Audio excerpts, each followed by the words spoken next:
الله والصلاة والسلام على رسول الله. السلام عليكم ورحمة الله وبركاته. dadka maanta dhan ayaa la sheegay salaanta iyo sharafta iyo heybada intii hore loo sheegan la wadaaga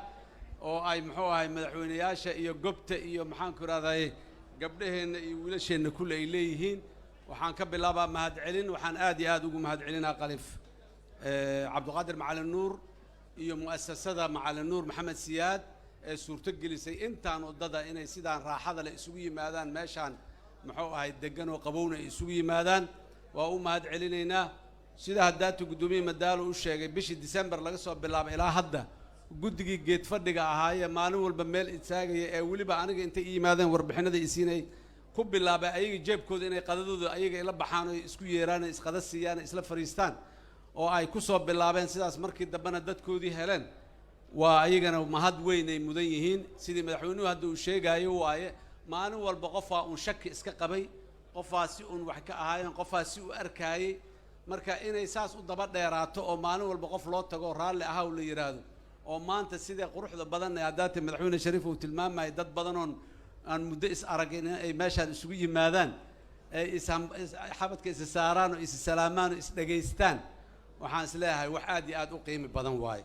inta kale waa sidii uu madaxweyne cali mahdi u sheegay iyadana meeshaan magacaasa maanta lagu joogaa wala xal la isku yahay wax la kala ma aha qof wax laga yahayna ma jirto.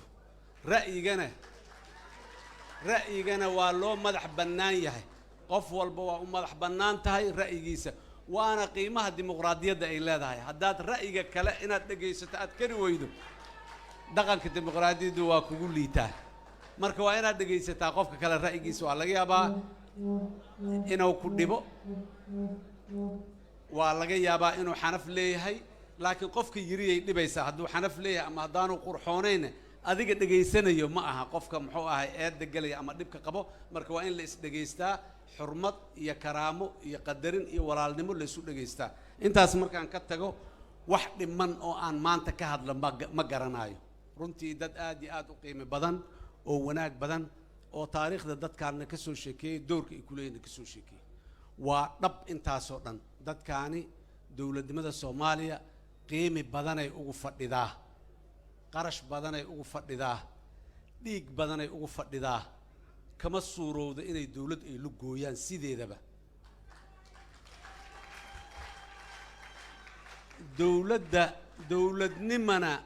dowladnimana sideedaba waa sharci iyo nidaam iyo hay-ado muxuu ahay dowladeed waaye. haddii marka mushkila ay timi sharciga maxaa loo dejiyaa sharciga maalinaa la dejiyaa mushkiladda laga dejinayo aanay taagnayn. qaanuun kasta iyo dastuur kasta waxaa loo dhigay waxay tahay mushkilad aan markaas taagnaynaa la rabaa laakiin la odorasayo inay imaan doonto inuu xalliyaa la rabaa laakiin ma aha munazal ma ahanoo wax walba kuma dhammaystirma. horta mushkiladdii laga degsaday dastuurka iyo qawaaniinta hadday timaado horta waa in ayadii lagu heshiiyey oo meel laga dhigto lagu xalliyaa oo loo maraa. haddii xaalad ay timaado aan hore looga sii fikirin oo qaanuunkaas iyo dastuurka iyo waxa ay aanay si qeexan si cad u qeexayn ama mugdi ka jirana waa in tala la isugu noqdaa hay tanaa soo korortay see yeelna waa in la yiraa tanaa soo korortay see yeelna waa in laakiin anigu sidaanay ila tahay kana ila tahay kaasay ila tahay qof inuu iska yiraa ama koox yar iska tiraado wax oo shaqeynaya ma aha. horena waa u soo shaqeey waayeen waana waxa aan dowladnimada iyo dastuurka iyo shuruucda iyo waxa yarka ah noo jira aan ka yeelanay waay. marka waxaan rabaa mas'uuliyiinta maanta joogta dhammaanteena mas'uul wada ah in horta aan marka ugu horeysa aan taas ilaalino wixii meeshaas aan ka weynana inaan maxaan ku raadayay aan warbalkaalaya intii muxuu ahay talo isla gaartay bal isu imaada seen wax yeelnaa inta la yiraahdo sidii hal la yeelo la yiraahdo markaas haddana la yeelo ayadaasna qaanuun laga dhigto oo la yiraahdo ama markaanaan yeelaynaa qaanuun oo ma ahna mushkiladaana mar iska xalinaynaa wax kadibaan muxuu ahay wax degsanaynaa wixii lagu heshiiyo inay meel maraana la rabaa. arrinta maanta loogu hadal badnaay Soomaaliyada maanta jirta iyo caalamka saaxiibada laana ay ugu hadal badan yihiin ama ugu fikir badan yihiin waa arrinta doorashada kelmadda ah qof iyo cod waa wax sax ah. qof iyo cod ma rabo qof dhihi kartaa ma jirto laakiin annaga waa soo sheegnay qof iyo cod inaanay suurtagal ahayn iyo markii ay ku habbooneed in la sheegaan isleenahay 2016 markuu xilligu dhammaanayay maanaan dhihin doorasho qof iyo cod suurtagal ma aha horeyaa intaan u soo dhahnay oo wada tashi gelinay NCF ama muxuu ahay madasha wada tashiga qaranka la dhihi jiray oo 8 qofood oo odayaal oo Soomaali oo dhama ay ka ahaayeen xubno gobolada dalka oo dhanna tagay ayaa soo propose gareeyo dhaay doorasho qof iyo cod ma dhici karto Prime Minister ki xukuumadii waaga joogtaa la geeyay waa laga dooday go'aan ay ka soo saareen waa qaadeen waxay geeyeen baarlamaankiina waa la aqbalay 2 sano ka dhinay doorashada markaas 2 sano bila yara ka dhinay doorashada 9 maalmoodna kama dhinayn maxaan ku iraahdaa 5 bilood iyo 6 biloodna kama dhinayn wadadaas markii la qaaday ayaa muxuu ahaay yaa ku tagtay waqtigaas inay ku dhamaato laakiin maalinna inaan ku darsano marqaati ay leedahay inaanan doorashada mandate-ka maalin in lagu daro inaanan weligan ka shaqayn marqaatiyaasheedina waa nool yihiin qaar ka midna intay fadhiyaan hebel iyo hebel inay ma rabo waa nala gaartay dadaalkii 2014 aan soo bilownay ayaa nala gaaray laana dadka in la soo wada qanciyo oo la isku qanciyo oo colaad iyo dagaal iyo aanay noo dhalin oo dhibaato aanay nooga imaan doorashada aan rabnay waana lagu guuleystay dhibaato kama imaan markii dambe wixii heshiiska lagu ahaaya ku yimid baarlamaanka federaalka hadda noo jooga dad xildhibaanna ahaa jirana waa soo noqdeen kuwa aan xildhibaanna ahaa jirina waa yimaadeen aqal dhan oo baarlamaanka ka tirsan oo aan hore u jiri jirinna waa ku guuleysan waa noo jiraa maanta waa joogaa waxa lagu tartamayo kuraasta lagu tartamayo ee la iswarsanayo ayuu ka mid yahay horta waxaan rabnaa qofku maalintaas la joogo waxa la qaban kara in la qabto dawladda maanta joogtahay 4 sano mandheeday leeyahay bilaa calaykum ilaah idinku dhaariyay intiinaan kunkan qofood ka badan meesha fadhido doorashada maalin ay dawladdu ka soo shaqaysay laga soo jawaariya 2017 intuu shiriyay guddiga madaxa bannaan ee maanta jooga wuxuu yiri 2019 ma dhihin 2019 marka la gaaro ha ay dhihinina doorasho lama qaban kareen hadda intaad xisaab iyo qorshe degsataan doorashada 2020 lama qaban karo hadda idhaha bisha dambe idhaha 6 bilood gudahood idhaha hadda go'aan baarlamaanka tagayna go'aan aan gaarina inaan la qaban karin laakiin 2019 yaan lay dhihin oo aan naloo ekaysiinin dad ayagu inay wax kororsadaan rabayaan u ekaanin ay ahayd wuxuu odagaas u ka hadlay 2019 lama dhihin 2020 bisheedii goormaad yaa la yiri doorasho ma dhici karto October 15keedii 2016 waxaa la doortay senatarkii ugu horeeyay oo aqalka sare liana madashii iyo doodihii dadka ka dhax furnaaya berigii waxa la yiri beeshaan iyo dadka ku abtirsatay iyo dadka koonfurtan degan iyo dad badana waxaa lagu eedeeyay federalismka ma rabaan haddii xataa aan proof garaynay federalismka inaan rabno oo dawlad goboleedyadii dhisnay xataa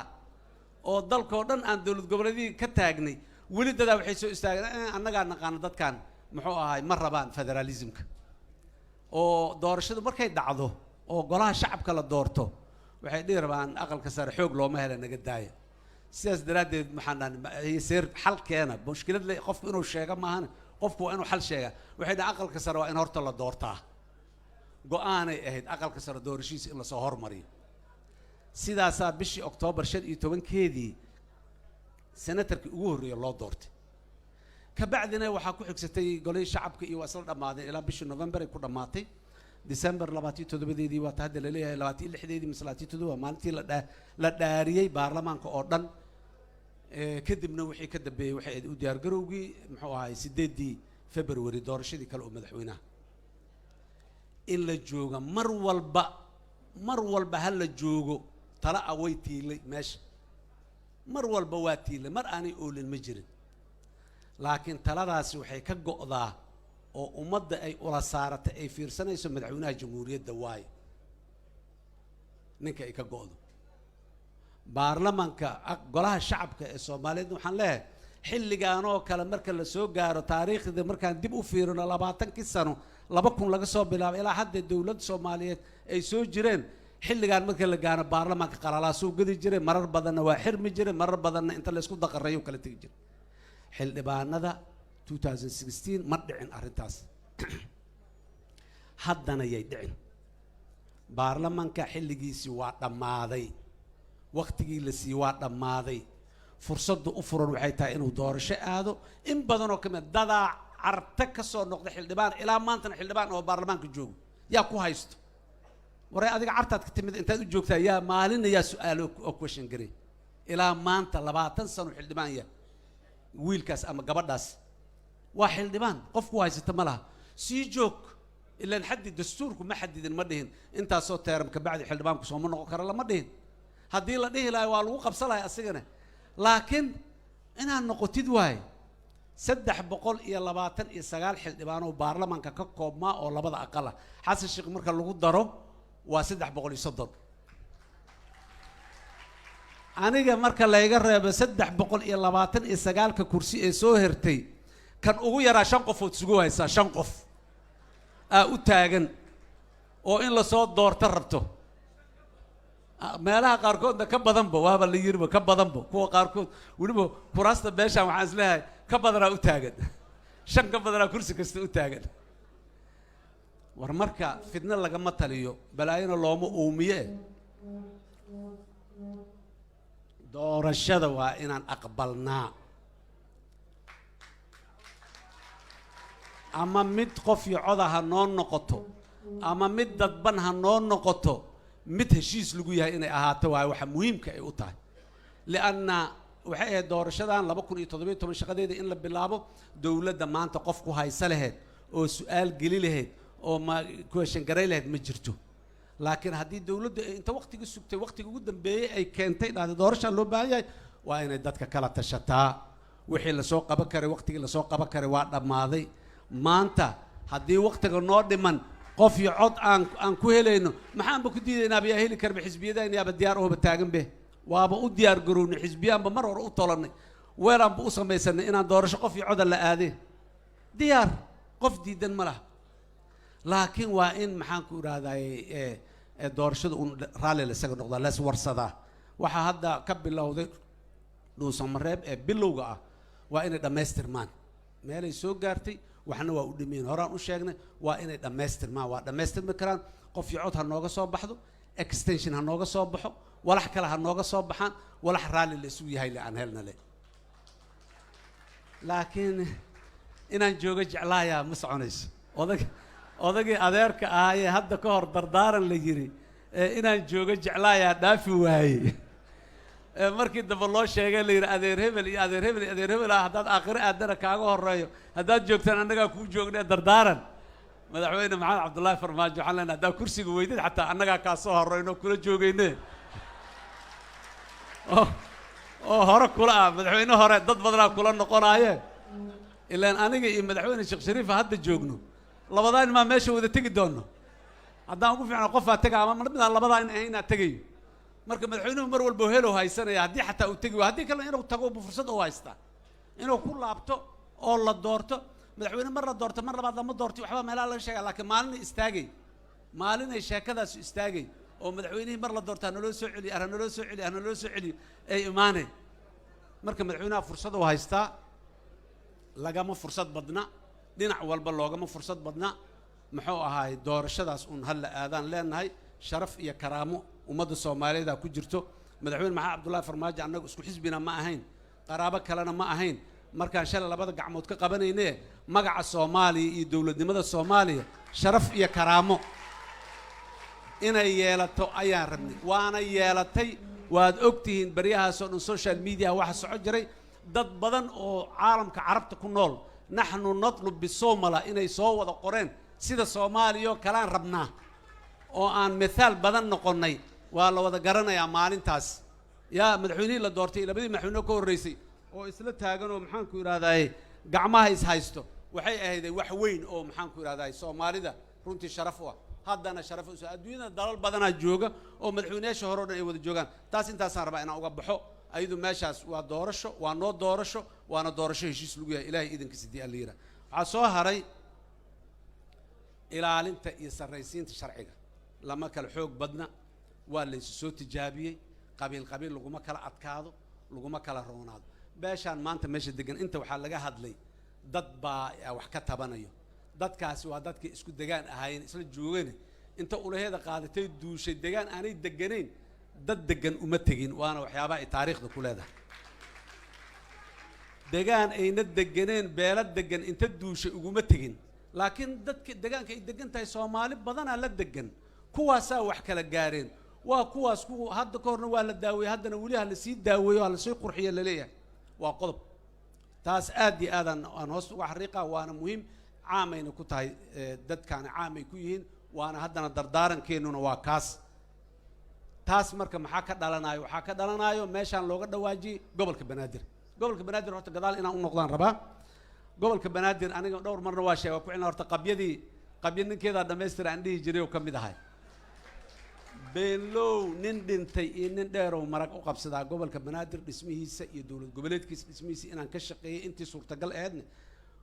قبرتورها ما أنت جوج عمر في لشان مرقاتي أقب سنة ما ضد أنت يدت تجي ضد وفي ما أنت جرا السجى خيار بدون كميديا أنت السجى نميديا قبل كان إمام الكيس اسمه لكن مركي دلك سوماليا في روا وح ما أنتوا اللي قال لي دولة نمدي إمام الكي قبل كبنادر مركي بربر يمادين oo aan aragnay maamulka gobolka banaadir dhismihiisa iyo dawlad goboleedka gobolka banaadir haddaan ku dhigno dalku inaanay doorasho ka dhicin oo khilaaf iyo balaayo kale la sii galayo oo la sii daahayo oo waqtigu sii dheeraanayo war bal dib noogu dhiga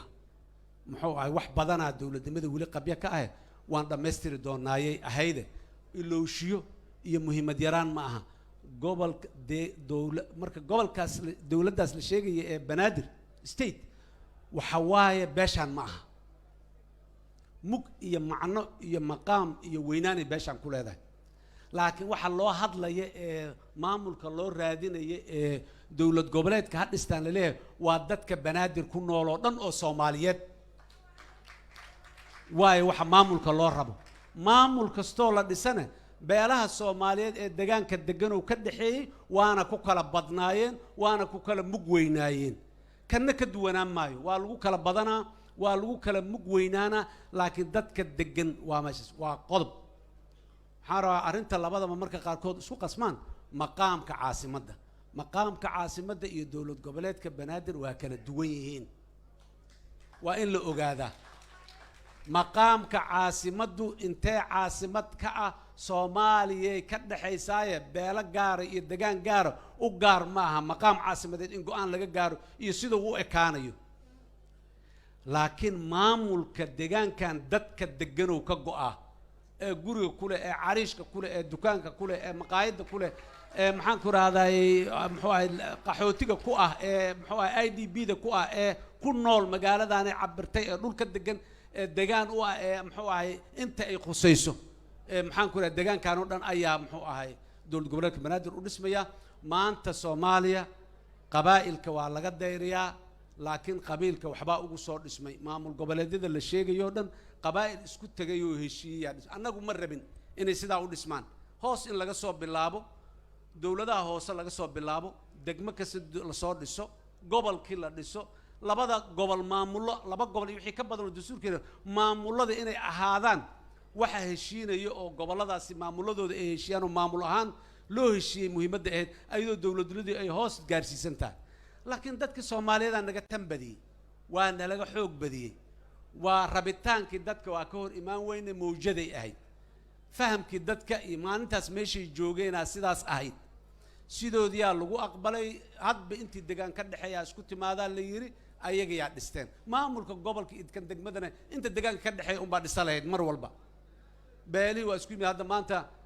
Jubbaland meeqa beelooda degan iyo Koonfur Galbeed degan Hirshabeelle degan Galmudug degan Puntland waa la garanayaa meel walba beelo Soomaaliyeed isugu tagay ku heshiiyay fariistay wax ku qaybsaday dadka Soomaalidu hadday meel isugu yimaadaan oo ay gogol isla soo galaan wax isla ma waayaan waa heshiiyaan waa isdaba kacaan marka dambe ayagoo kala badan oo kala tiro badan oo kala maqaan weyn oo is aqbaleen ayaa muxuu ahay isdaba kacaan ay heshiiyaan laakiin muhiimadda waxay tahay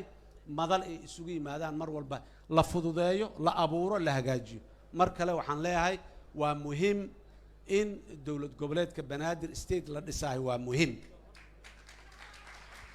maqaamka caasimadana in Soomaaliya ay ka tashato oo ayadana ay qawaaniinta ay leedahay iyo meesha ay leedahay ay marsiiso ayaduna waa muhiim labadana mid xiriyo ama mid dabraya ma jiro waxaan rabaa inaan ku soo gabagabeeyo madaxweyne Shariif Sheekadi hadda uu ka dhawaaji wiilashaas waa run ciidanka xoogga dalka Soomaaliyeed oo meel hebel joogay yaa soo baxaya la yiro meeshaas ay joogaan wax bayna tabanayaan dabcan tabashadu mar walba waa iska jirtay wax la'aan iyo wax yaraan iyo hub yaraan iyo hu yaraan iyo wax badana mar walba ciidamadan ay ku shaqeynayeen markaan u tagnay si ay iigu waramaan waxa dhabta ah oo jira iigu sheegaan saraakiisha waxaan iska taga ayaga kaligood dhex fariistay ii waramaan dhahay waa ii warameen nima istaagay hadda la sheegay shaatigii tuutaha ayuu wato furay calooshiisu u tusay dhinacan waa ka tolan tahay dhinacan kalena waa ka tolan tahay sarwaalku kor u xeeyday lugtiisu haddana i tusi shaatiguu siibay garabkiisa iyo gacantu haddana i tusi wuxuu dhahay 9 jeeraan dhaawac muu dhahay xabaddana dugsiga 15 May aan ka soo bilaabo dhahay 3 wiilo isla dhalato walaalo aan ahayn mid waa dhintay kii kala soo curyaanahu jooga anigana sidaana u Allah reerkeenu meeshay deganaayeen ma aha meesha walaalkay ku dhintayna reerkeena iyo jufadeena ma deganeen meelaha aan ku dhaawacmay iyo reasonka u dhaawacmayna dawlad Soomaaliyeed difaacayay beeshayda beel inta ku soo duushay kala ma dirireen maanta in la iiraa marka waa reer hebelaa tahay iyo kana tahay iyo waa sababta aan meesha uga soo baxnay markaasuu intuu istaago haddana tiriyo oo yiri hebel aawe hebel 9 nin uu tiri oo ciidanka ka mid ah 9 kin ma istaaga qaar waa maqnaa intii joogta istaagtay kasoo madaxweyne ku sheegaa u dhahay 9 kaas nin oo aan tiriyay waana urur 400 iyo jarjar awaay 9 kaas nin oo aan tiriyay marka laga reebo inteenan kala isku beelaan noo dhahay hal beelaan ka soo jeedna waa beesha meeshaan fadhidana askari khalad lagama waayo gabarow meel ku kufsaday isbaarow inta dhigtay askari maanta joogta lagama waayo madaxweyne xaramaa in la wado dhulkii oo dadkeena deganaahana la geeyo eedaasna waa naloo hayn doonaa si ogaa gabaray kufsadeen maalin mid kamid ah kufsaday isbaarow jig dhigtay waa nala dhihi doonaa laakiin waxaan u taagnay shabaab ay ahaayeen 15 May anta ka soo dhaqaajinaan baraawo geynay baraawo agteedana ka soo noqon haddaan ka nimiday nama qabato in la yiraahdo reer hebel waaye waana dul saaran yihiin waana dhacaayeen waana xumeeyeen dhimashadeena aan waxba laga soo qaadin ee wiil annaga naga mid ah khaldamay qaladka uu sameeyo daba socono raalli hal aan leenahay in lagu qaado waa la hadlay waxaan iri wixii aad soo qabateen oo soo dhamaateen oo dhan alif macallin tira waaye maanta da iska tagtaan meeshii ku noqda dadka Soomaaliyeed oo qiimaha lana waa idin aqoonsan yihiin intaas wax ma garatadana warkeeda lama soo qaado meeshii ku noqonaysin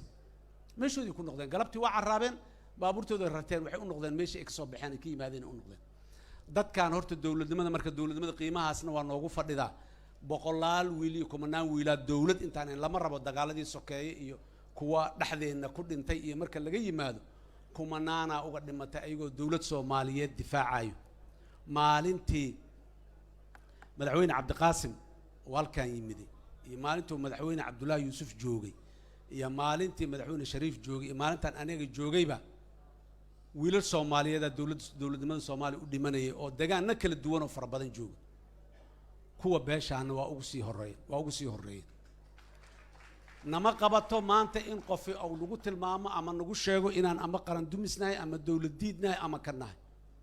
laakiin dawlad bimacna kalima dawlan rabna ana ka dhacay ana joogaayo ana muxuu ahay go'aaminayo ana ka waxaysna mala qaanuunkaana lagu xukumaa iyo sharciga waa ogolnahay wixii lagu heshiiyo waay haddii la waayo maahano waana la warsanaa talaan leenahay waana la tashana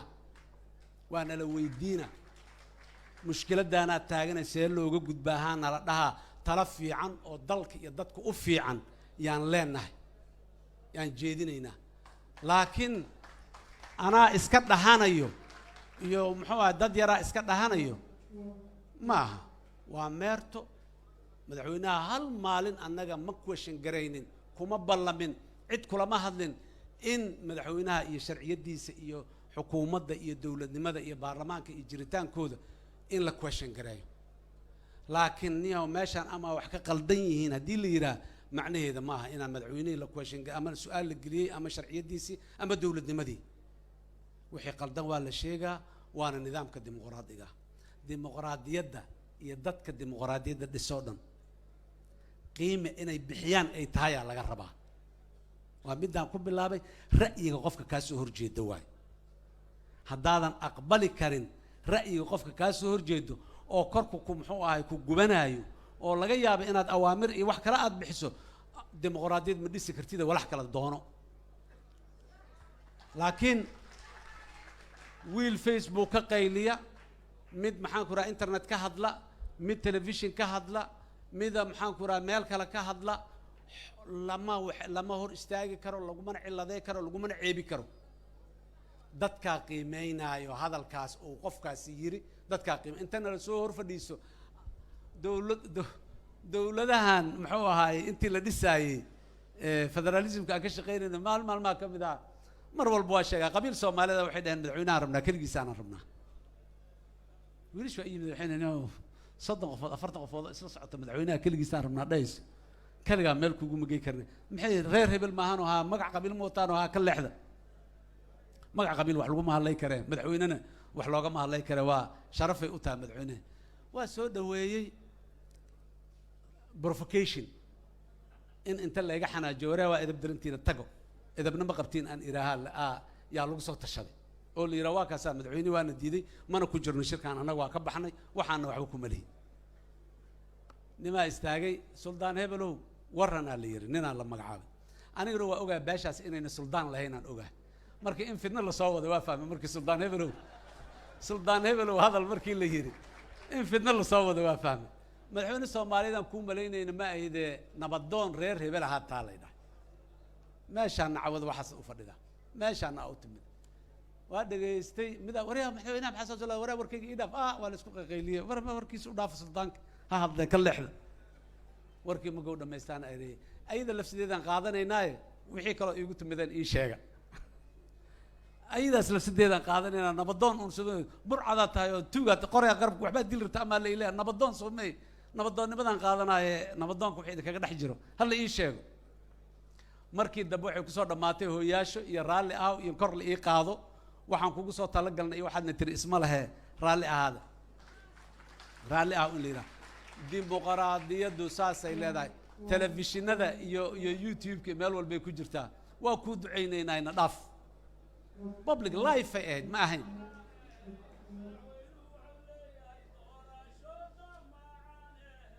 doorashada macaan ahayd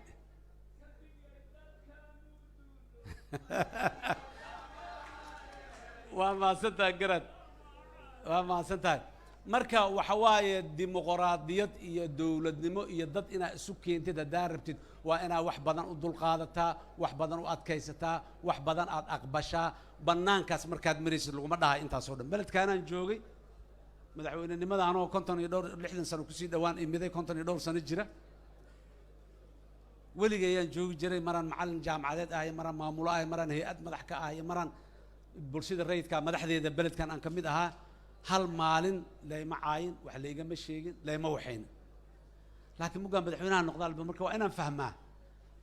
inaan fahmo waayo reasonka wixii dadka ka dhaxeeyo sheeko kaloo dhib badan waa sheekadu waa badan tahay duurkiina dadka waa hayaa dadaan weli dukanna waa fadhiyaan meesha ma raba inaan kusii dheeraade cawada faataxan kuu maraynaa waxaa nimanaa yidhi reer hebel gobtoodii ugaasyadii iyo muxuu islaawiyadii iyo dadkii aan nahay faataxan kuu maraynaa candhuuftii dadka oo nalagu soo tufaan wadanaa waxa markaas layga dalbayay qabiilkaasi waa rabeen laakiin dowladnimada ma socodsiinayn mashruuca dowladnimada inuu socdo aan rabnay ma socodsiinayn tuftaasaa wadanaa waa kuu duceynaynaa waa soo dhawaada dhaqaarta firist waxaa rabtiin waa la helaa waa heshiinaynaa isdiriri mayne waxaan dhahay tufta aad wadatiin reer hebel sow ma aydiin haa tufta aad wadatiin reer hebel ka badan maa wadatiin mase tufta reer hebel aad wadatiin tufta reer hebel aan wadanaa waa anaa tufta Soomaaliyeed oo dhan watay aniga warkayga hala yeelaan